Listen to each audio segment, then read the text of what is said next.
Asalaamaaleykum, nous y sommes encore ci biir Balago TV tey nag dama am ñetti invité yoo xam ne bon ils sont des acteurs culturels duñu ay woykat nag mais encadré nañu ay woykat xam nañ li ci biir damay bàyyi ku nekk mu présenté boppam à telle enseigne que waxtaan bi comme toujours ci affaire SODAV la jëm et que ñi ñëpp am nañ ci responsabilité ba war ci mën a wax parce que nous sommes tous concernés.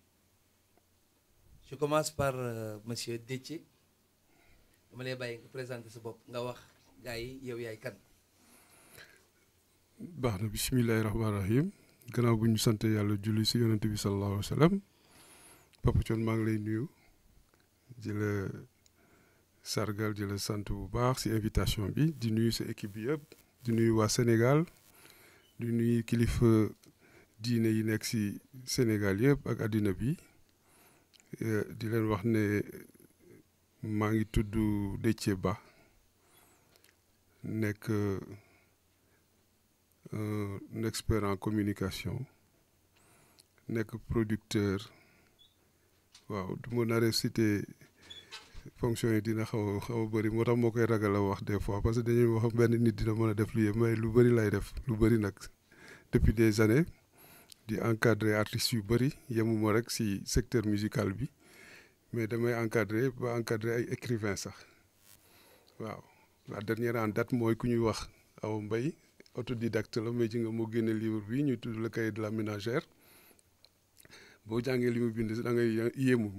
le cahier de la ménagère de la ménagère.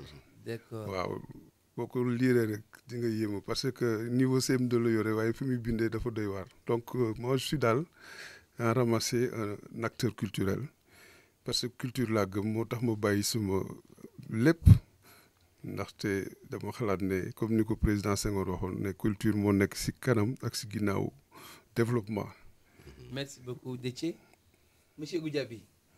salaamaaleykum Balago TV salaamaaleykum waa Sénégal man la Moustapha Goudiaby manager agent d'artiste maay président association des managers et des agents d'artistes du Sénégal donc maa ko ñëwoon tey. oui ci invitation sama xarit Thione Seck kër gi miin naa ko lool yeneen fànn nag merci.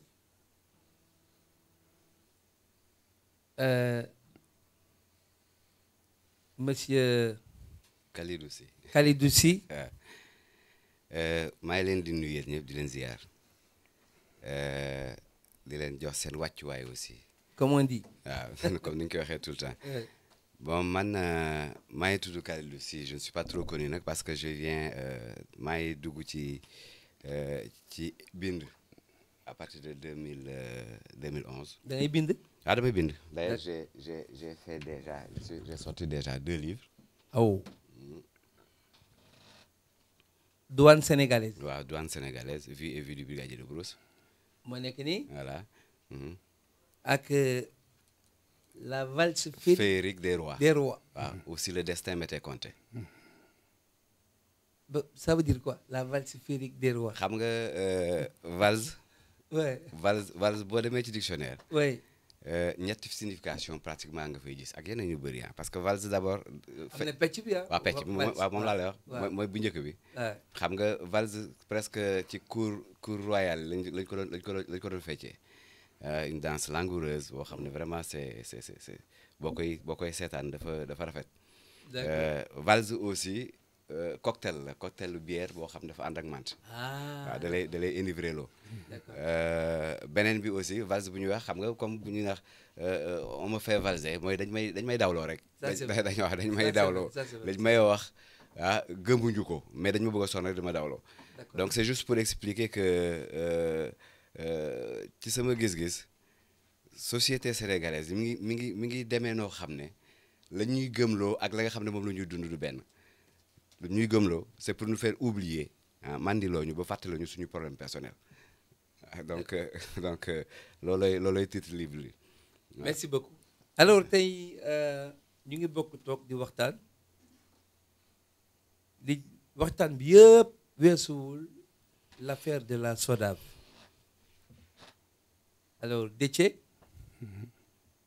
comme yow am nga ci xam-xam te xam naa ne bokk nga ci ñi nga xam ne ñooy revendiquer légitimement droit yi ñuy wax ci affaire SODAV dama lay jox la parole nga wax ma l'histoire des droits d'auteur, l'origine des droits d'auteur, la législation du Sénégal depuis 1943, la création du Bureau sénégalais des droits d'auteur en décembre 1972 par le président Senghor. Avant 1985, loi bi nga xam ne moom la ñuy wax la loi de 1985, la loi Lang, du mooy Jacques Lang. Jacques Lang. ok d'accord. sa rémunération équitable. équitable waaw. jërëjëf Pape Sall kontaan naa si question bi waaw droit d'auteur ki njëkk xalaat affaire droit d'auteur c'est un Français un dramaturge ñu ko doon wax Beaumarchais. Beaumarchais. C'est un homme d'affaires mais en même temps un doué qui a écrit une pièce qui marchait très fort mais bi mu demee ba si biir pièce bi nag daf doon ŋàññi tuuti l'autorité de l'époque l'autorité royale bi ñu defee représentation yi mu affaire bi dox mu gis ne am na luñ si mën a gagner non seulement si affaire recette entrée ticket yi mais représentation bi mën na ko indil leneen. donc moom moo créé en 1771. waaw yàgg na. droit d'auteur mu njëkk a xalaat affaire droit d'auteur en France pour protéger son œuvre là. bon ñuy dox il y a eu nag beaucoup de vraiment beaucoup d'eau qui a coulé sous les ponts ñuy dox ba ñëw en 1943 fii de époque coloniale bi donc xamoon nga ne amoon na écrivain avant ñoom Papa Senghor ak ñeneen ñoo xam ne toujours ce sont les écrivains ñooy njëkk a wax affaire droit d'auteur Khalidou ne me laissera pas ne me démentira pas donc en 43 tubaab bi gis ne aussi littérature mu ngi dox fii. Il y a eu beaucoup d'auteurs métis yaa ngi dégg jamono boobu ñu wax affaire droit d'auteur dans les colonies mais bëriwul woon ay autochtones yu doon bind. après il y a eu la vague de la génération de ñoom président Senghor un peu avant Senghor ñoom ay Ngalandou Diouf Ousmane Socé et cetera bi Senghor bindee nag ouvrage yu bëri mu gis ne mu ngi jëm mag te xaj na œuvre mi war na ko mën a rapporter après si la xalaat defar le bureau sénégalais des droits d'auteur il a demandé à ce que le législateur sénégalais wax lu jëm si droit d'auteur yi. moo tax mu ne moom ay droit am mën na may lépp mais ay droit am du ci may 1 centime. 1 centime. d'accord waaw loolu la yàgg wax. droit am daal pour moom la. parce que c'est une création de l'esprit te képp koo xam ne yaa ngi liggéey si art boo xam nga ne foofu la lépp di dooree bu dee woykat nga balaa ngay woy da ngay fent woy bi da nga koy xalaat donc waaw logiquement donc pour dire que mën nga toog ay jours di xalaat di defar avec tout ce que ça comporte yaa ngi dégg ba mën a tëgg wala boog bind benn woy boo xam ne après di nga ko mën a jox arrangeur mu arranger ko et cetera donc la création de l'esprit c'est très important loolu mu indi nag la notion de la protection intellectuelle de la création intellectuelle. d'accord waaw ñuy dox ba loi 73 bi génn c'est la première loi qui parlait n'est-ce pas des droits d'auteur en général mais boobu waxaguñu affaire droit voisin wala les droits mécaniques droits d'exploitation et cetera mais dañu wax d'abord ce que c'est n'est-ce pas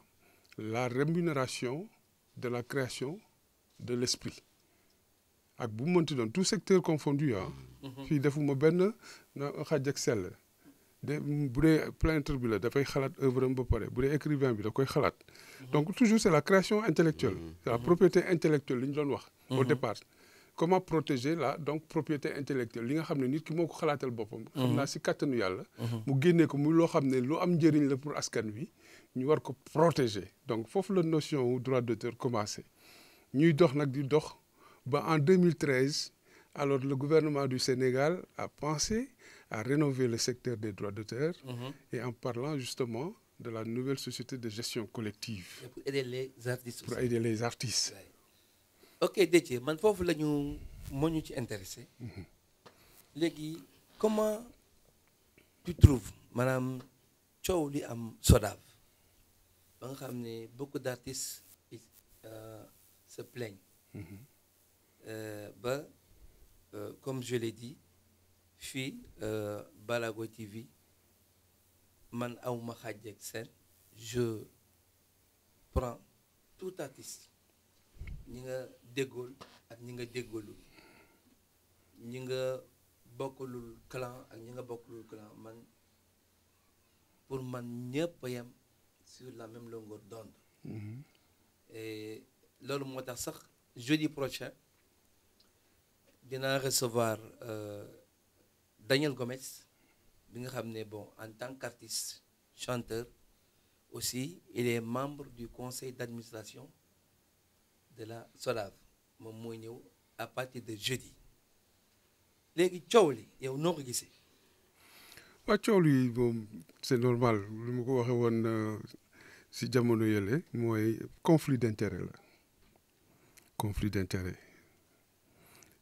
maanaam dafa am ay clan wala boog benn groupuscule bu bugg gérer le destin des artistes ne ñoom ñooy décider ñooy def lu leen neex SODAV bi ñu koy créer maa ngi benn test fii bu mu la ko génnelee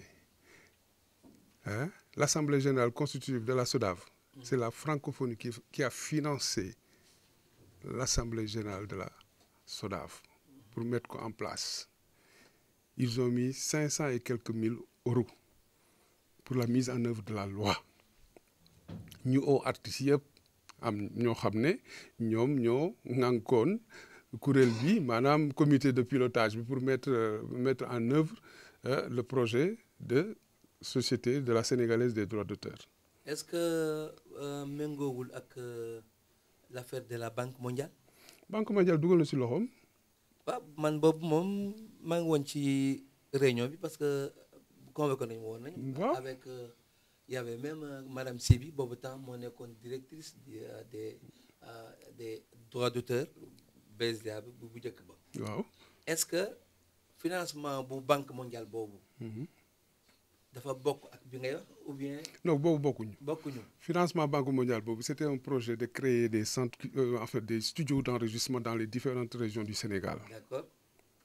Alors ku ñu daan wax madame c'était une anglaise moo piloté woon projet bi damay fàtte turam. Jenny Katkar. voilà Jenny Katkar. Jenny Katkar moo doon piloté projet boobu. Ok. Alors man ce que j'ai compris mooy comme il y avait une structure boo xam ne moo fi nekkoon à l'époque di ne moom mooy nu fi nekk seule structure entre nous pour représenter musiciens yi. du woon AMS. AMS ñu daal di ni AMS nag nekk di xëccoo mbir mi ak yeneen acteurs yi nga xam ne bokkuñu alors si seen kuréel boobu. affaire bi nag indi coow ba mujj n'est-ce pas bon capoté. ok mais nii. waaw. On parle de milliards. Oui. Lomart parle de 5 milliards en 5 ans. Alors ñoom ñoo wax ne xaalis boobu niñ ko séddalee jaarul yoon. Conseil d'administration bi ñu teg amul contrôle. Donc tous les financements se font sans contrôle man je ne l'ai pas dit. Je ne l'ai pas dit et ku waxal yàlla xam na ne man je ne l'ai pas dit. ok ñi fi ñëw indi seeni preuve ak seeni kayit di wax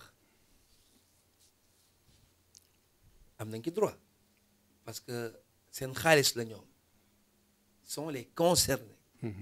waaw léegi su fekkee ne yow mi nga xam ne da ngay ñëw di wax say droit ay nit di la ko repousser wala di la yóbbu sax ci beneen gamme boo xam ne ça n'a rien à voir ak li ñuy wax yow bu fekkoon ne yow yaa nekk man sama place exemple Thione Seck ban position ngay taxaw parce que man tam je suis franchement parlant concerné parce que sama xaalis ngi ci biir parce que bu fekkee ne dañuy fay li ñuy wax naan la propriété intellectuelle j'ai écrit des chansons et beaucoup de chansons même n'est-ce pas alors je pense que ni en dehors de sax artistes yi ñëw fii di wax seen xalaat légitimement man je dois parler bien sûr alors Thione Seck n'a pas demandé à ce que ñu auditer la SODAV ci benn façon Thione Seck appuie la demande du chef de l'État et ça je l'assume Thione Seck il demande à ce que la SODAV soit auditée ki nga xam ne moo ko demandé c'est le chef de l'État moo xam nag le pourquoi mu daal koy demandé et pourtant ñun ñu ngi may yekk lu mel ni xembe ne dama bañ Youssou Ndour oui c'est toujours pareil affaire boobu qu'est-ce que ça a à voir avec Youssou Ndour non ça n'a rien à voir man dama yaakaar ñu ngi wax ne que man dama contre la famille Ndour bon am na ñu ne xawma man dama soxor dama iñaan dama tàng xol mais qu'est-ce que ça a à voir parce que li ñu wax nii du man rek maa koy wax tous les artistes du Sénégal dinañ toog fii pour daal di koy wax waaye léegi yow boo doon tranché yow nga jiite la SODAV coow am ki SODAV mais yow la ñuy wax non bien sûr man jiite wu ma SODAV nekk ma SODAV donc man kenn du ma ko tudd mais yow yaa jiite SODAV et je profite de l'occasion pour ñu xam ne que Ngoné Ndour sama sœur la sama rakk la mësuñoo am problème du ñu am problème ba illaa yawmi diin alors j'ose espérer que moom dina am maturité pour que gars yi bañ ko dévier man magam la je n'ai rien contre elle attaqué wu ma ko te du ma ko attaqué bu mukk alors et même na choisir jour bu ko neex quand elle veut dafa am droit à la réplique moom Ngoné Ndour ak képp koo xam ne bëgg na ñëw ak moom mais ni ma def ak ñeneen ñi rek lay def ak moom moom tam mu joxe xalaatam wax ni mu gisee bu fekkee ne li ñuy di wax nekkul moom mu wane na que lii ñuy wax moom nekkul preuve yaa ngi nii et cetera parce que man créé wu ma sama Balago TV pour SODAV rek j'ai mon projet la CEDEAO en cœur qui me tient à cœur j'ai mon projet la CEDEAO en cœur qui me tient à cœur ba à telle enseigne que man je fais juste mon devoir et si c'est à recommencer dinaa ko def 100 milliards de fois quel que soit réseau yi ñuy activé ci internet bi ñu may xas nangam wala c'est le cadet de mes soucis duma leen sax wuyu c'est le cadet de mes soucis bon léegi mais dama bëggoon dellu si waat si question bi nga ma posé par rapport ak coow li si SODAV dafa am importance parce que ñun xam nga loi moo ñu tënk damay bañee toujours di sonal nit ñi rek ma indi naa texte yëpp quoi la loi 2008-09 bi nga xam ne moo initié après ce fameux problème là au niveau du BSDA pour bon jógee si BSDA ñëw si SODAV la sénégalaise des mais loi bi dafa ne SODAV balaa muy fonctionner dafa war a am benn commission permanente de contrôle boo xam ne 5 membres de l'État ñoo fay nekk. kan ak kan. D'abord la Cour suprême dafa war a envoyer un agent. La Cour suprême. Le Conseil d'État. Le Conseil d'État. Le Conseil constitutionnel. Le Conseil constitutionnel. Le ministère des Finances. Ministère des Finances. Et le ministère de la Culture. ñooñu ñooy war a composer la commission permanente de contrôle. may ma foofu da nga bëgg a wax ni balaa ñuy ordonner benn dépense. waaw ñooñu ñëpp dañu war a toog saytu ko. ñu installé ko joxe seen accord. waaw ñu soog a mën a ordonner dépense. waaw d'accord.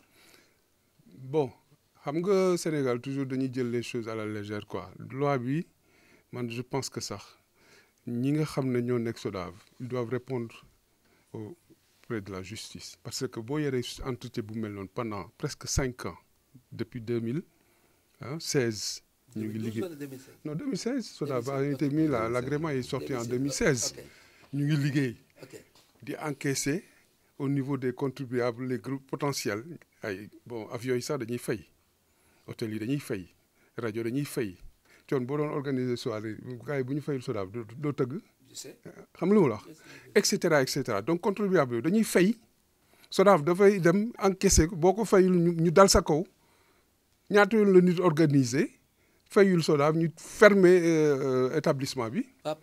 Pape Cheikh la dit. Voilà donc ñoom xam nañ ñan ak ñan ñoo leen war a jox ñoo leen war a fay mais pourquoi ils n'ont pas fait autant pour xam ñan ak ñan ñoo war a encaisser ñu ne ñëw Papa Ndione yow envoyé seen agent sax s'il le faut def seen recensement ne gis nañ ne yow tu es musicien mais gis nañ ne bu amuloo carte de membre bon dañu lay proposer carte de membre nii la fiche d'adhésion même bu fekkee ne demuloo fa parce que xam nañ ne tu es un aussi sociétaire potentiel ñu def ko ainsi de suite mais jusqu'à fi may wax ak yow nii la SODAV n'a pas délivré de carte de membre. Deuxième problème nga noonu. yaa ngi dégg alors fi nga xam ne bon c'est un peu flou c'est un peu nébuleux mooy justement force Covid bi mu taxawee ñoom dañ njëkk déclaré ne ils avaient xaw ma 6000 membres parce que évidemment boobu wax guñ affaire force Covid bi financement bi. xaalis ñëwagul woon mais bi xaalis ñëwee ñu ne léegi 11000 membres la ñu am mais sur quelle base la ñu taxawee pour ne 11000 membres la ñu am. je veux te reposer la question alors ñoom dañ ne l'ensemble des artistes 6000 à 5000 membres la ñu nekk après ñu ne 7000 bi xaalis bi ñëwee ñu ne 11000 la ñu loolu yow ba noo ko jàngatee. bon j'avoue que nit ki dëkkee nekk à l'aise man ma profession c'est d'être manager. te ñun duñu ay membres SODAV. ñun dañuy on les indirectement parce que nous conseillons des artistes qui sont des ayants droit. xam nga ñu bokk SODAV mooy ñi am droit d'auteur ak droit voisin. d'accord donc un interprète wala un auteur mais ñun on conseille des artistes donc on est tenu de savoir lu fa xew mais je pense que li ma yàgg dégg mooy dafa war a audit du fichier xam ñaata nit parce que tam SODAV yàgg dégg naa sax soo duggee ci fichier bi nga gis ay Léopold Sédar Senghor te ñuy génn àdduna donc dafa war a am fichier audit du fichier bu ñu xam ñaata lañu au juste loolu moom dafa foog naa ko su béy ensuite man dama ni loo xam ne yow moomoo ko mbooloo moo ko moom man su ko doon jiite su may audité damay kontaan. logique. normalement damay kontaan warul am problème. logique. donc je dis pas que c'est le cas mais pour man warul am problème c'est-à-dire que les corps de contrôle sont là au Sénégal jarul expliquer nañ ko def donc tout le monde s'est applaudi parce que le projet de la SODAV je pense que boobu ñun fekk nañu ay AMS ñoo porté combat bi porté ko ba état bi jàppale ñu et tout et Macky Sall daf ci xam lu bari parce que bu ñu koy kii assemblée nationale Macky Sall moo ko nekkoon donc bu mu nekk premier ministre moom dem naa ci la ñu promulguer loi bi. donc ça veut dire que Macky Sall tout le processus il était da ko fekkee donc c'est quelqu'un qui est bien informé su demee ba ne ñiy auditer cela parce que xëy na il a des retours parce que c'est en principe le Sénégalais le plus informé. Moi, je ne vois pas de problème pour qu'on audite la SODAV. Je ne jette la pierre à personne, mais je dis que si nous auditons, maintenant si nous devons auditer, te ñu nekk ma alal vraiment damay kontaan su fekkee ne sàmm naa ko sàmm lu ci war donc je ne moo tax mënuma ci sori parce que je savais que bi ñuy séddale première aide du état bi maa ngi foon donc il s'est posé le problème de l'audit du fichier donc nee nañu à l'époque on nous avait dit que dafa am Sénégal loi boo xam ne xam nga soo nee audit du fichier il faut ñu wax Kalidou Sy nangam judd temps xam nga fi tamit aussi y a à contrario la loi sur la protection des données personnelles donc ku bokk SODAV ku soxla information ci fichier bi mun nañ la ko jox ku ci bokkul mun la ko jox donc je pense que aujourd'hui à l'époque c'est ce qu'on nous avait opposé mais je dis que en principe tey kenn xamul ñaata nit ñoo nekk SODAV exactement.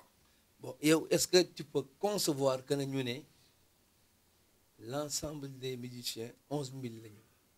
non l'ensemble des acteurs non culturels. des acteurs culturels. Des ayants droit. waaw des ayants droit waaw des musiciens 11 000 lañu mais ñooñu bu ñu nekkoon 11 000 xanaa lu mu dee pour que tous les artistes mën a dund ci seen art di jouer xanaa dinañu am plus de 5 000 wala 8 000 boîtes de bopp. bon 11 000 maa ngi koy doog a dégg tey fii. non dañ la wax léegi ne la. waaw bi xaalis bi génnee dañ ne 11 000 lañu. alors bi xaalis bi génnagul dañ ne 5 000 lañu xaw ma 6 000. yow kenn mun la ndax ci musique. waaw. ba nekkoon nga le manager de Coumba Gawlo. nekk nga le manager de Mapenda de Abdou Guité de Assane Gaye Ousmane Seck. man nekkoon nga man sama responsable en communication ak bu Assane Ndiaye je pense. waaw donc lépp lu ma la wax ci musique xam nga. mais je ne suis pas d'accord quand on dit il y a 11 000 adhérents membres. ayants droit dont 6 000 xaw ma 7 000 artistes 7 000 musiciens mais 7 000 musiciens fan la ñuy jouer fii ci Sénégal c'est pas vrai. ma daal li gën a yomb pour SODAV. waaw les cartes membres. waaw loolu dégg naa ni moom. parce que société bu mel ni ba SODAV di gérer ceeñu l'ensemble des artistes du Sénégal. œuvre jàmbur waaw. ak œuvre jàmbur bu amul carte de membre bi ñu ko créé ba léegi il y a quelque chose qui ne cloche il y a quelque chose qui ne marche pas alors man su ma waxee lii ñu ne man dama contre alors que man je dis les choses telles qu'elles sont.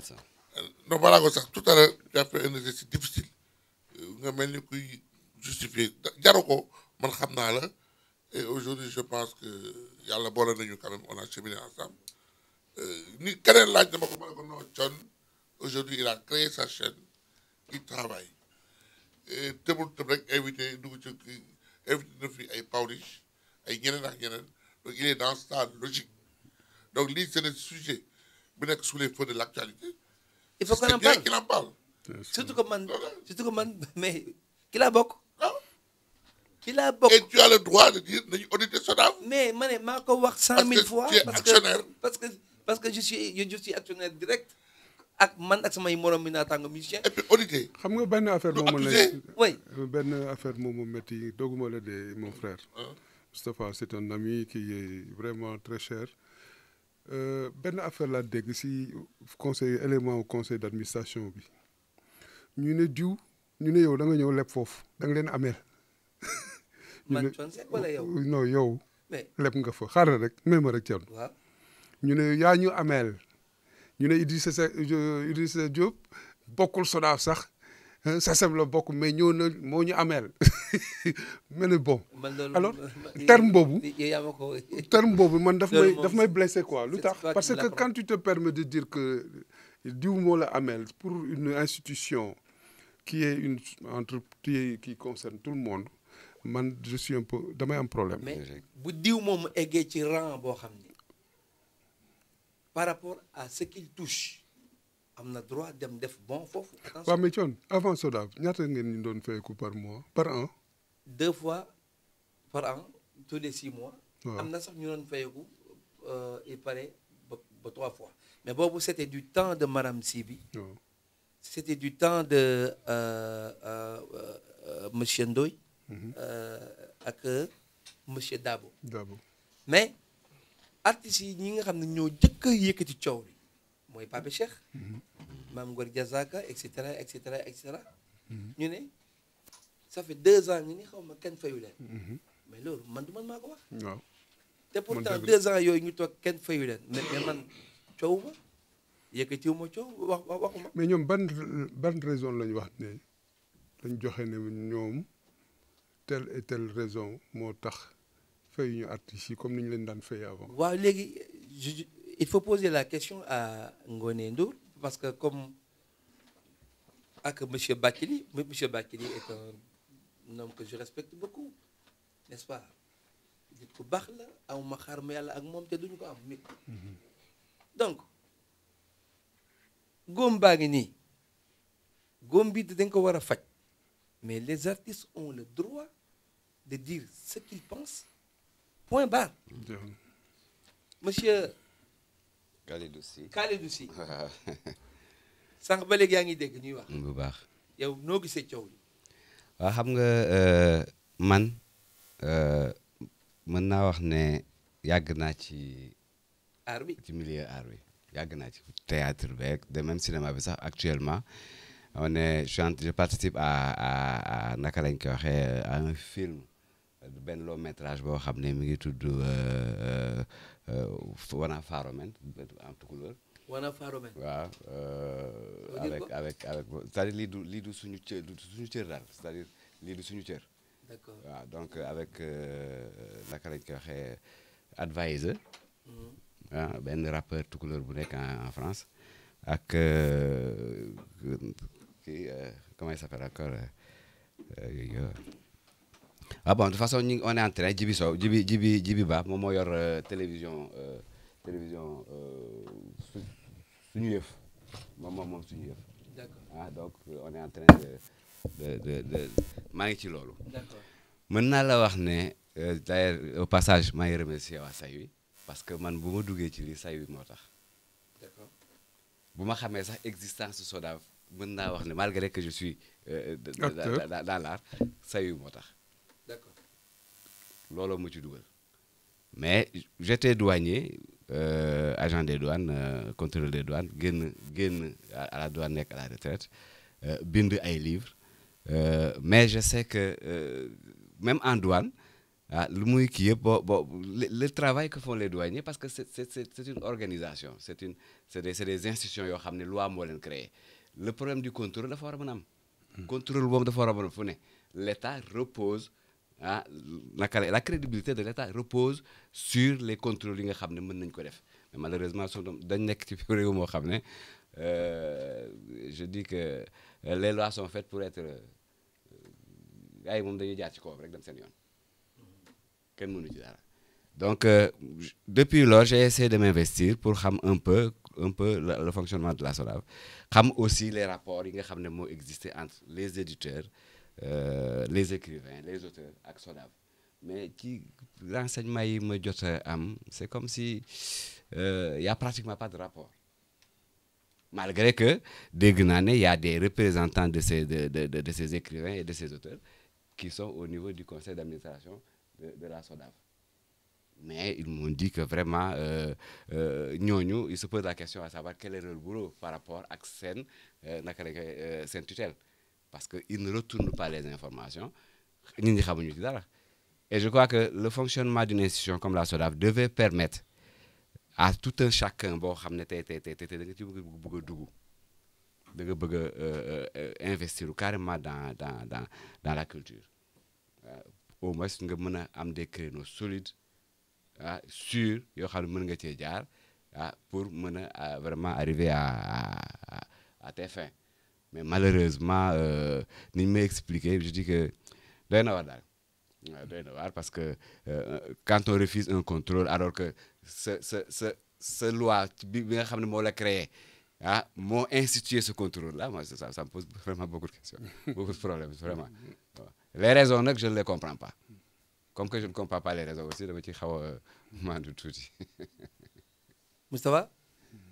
bon man nag boobu ba léegi quand même dégguma ni SODAV nee nañu bu leen ñu contrôler mais je sais que ça fait un tollé c'est-à-dire que man je ne comprends pas venant du président de la République bi ma ko waxee après mu jur coow moi je dis que aujourd'hui l'individu pour se faire bonne confiance man ñoom samay woote ne ñoo leen ngeen contrôler parce que yaakaar ni su fekkee amul ñu dara lu ñuy nëbb nañ mais jarul coow donc man la ma jox rek mooy xam nga les droits d'auteur j'ai été heureux que de Déthié wax ñu la jeunesse et tout tey laa ko xam mais en tout cas c'est un bon procédé et lu ñëpp bokk je pense que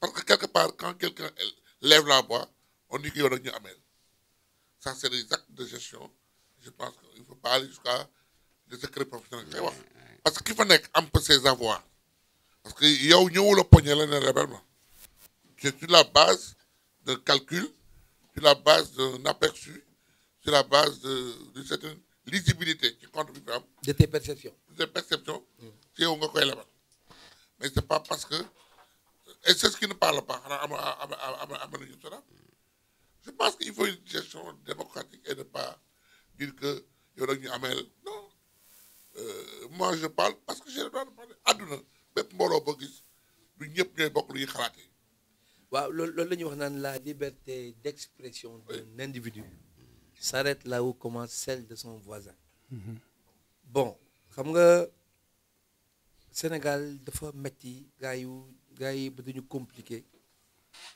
et puis beaucoup de langues c'est délit te duñu xam sax base li kii di wax parce que bu ñu nee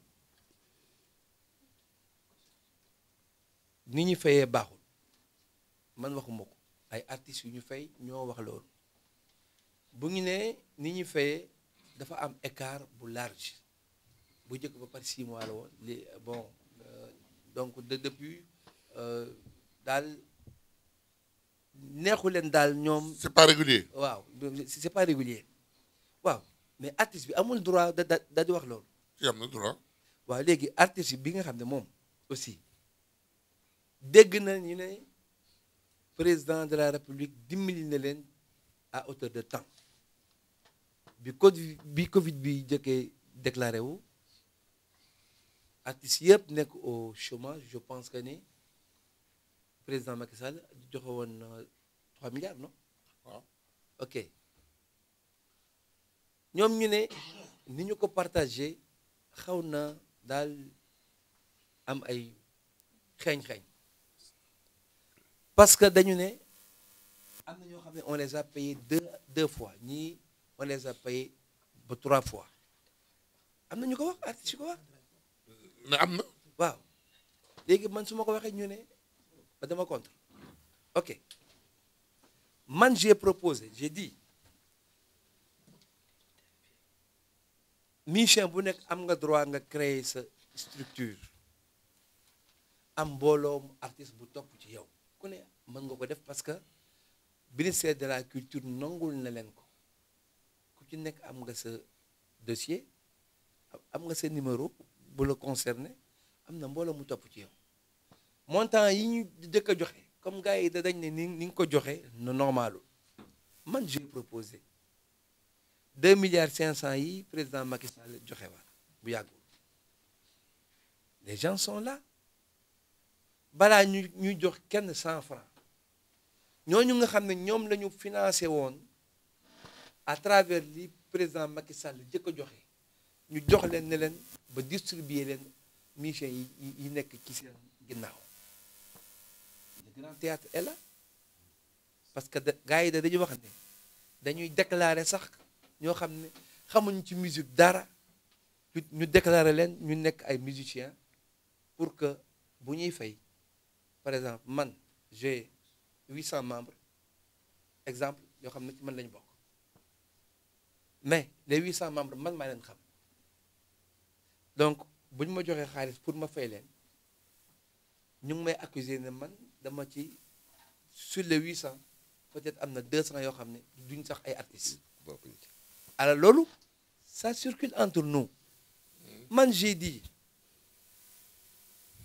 bala ñuy joxee 2 milliards 500 millions yi nañu woo ñooñu ak ñi nga wax ne ñi ñu wax ne ñooñu ay artistes la ñu woon ñoo nekk seen ginnaaw te ñu fay leen ba pare ñu ubbi grand théâtre teg sabar guitare clavier micro lépp loo xam ne ça touche à l'ensemble de la musique. loolu ngay wuyoo. yow guitariste nga financé woon nañ la ci bii passé yaa ngi bokk ci mbooloo Moustapha Goudiaby noo tudd Matar Xaali looy def da ngay woy kaay toog nga woy kaay toog nga woy Matar Xaali parce que la fois passée joxoon nañ la temps léegi Thione Seck ngi toog Youssou Ndour ngi toog Baaba Maal ngi toog Omar Pène Kumba Gawlo ki ne laam même ci xale yu ndaw yi Waly Pape Diouf Sidi Diop ñoom ñëpp ñu ngi toog ñun la léegi woyal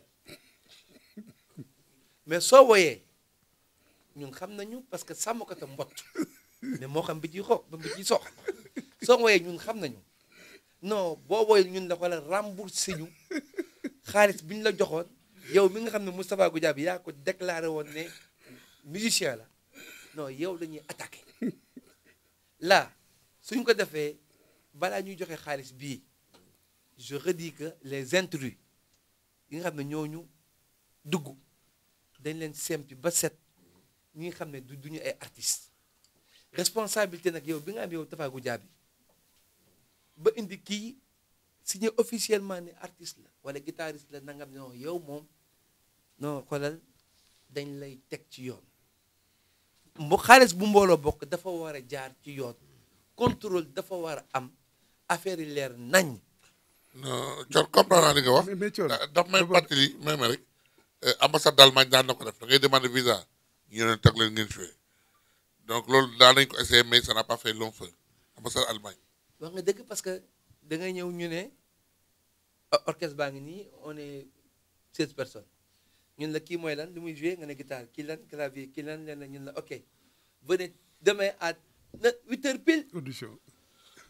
gars yi dañ ñëw rek yow on s'y attendait pas monsieur Amadou Fall mu ñëw vous faites partie de l'orchestre de Thione Seck mu ne waaw vous faites quoi dans l'orchestre piano gars yi xëcc benn piano rek nan am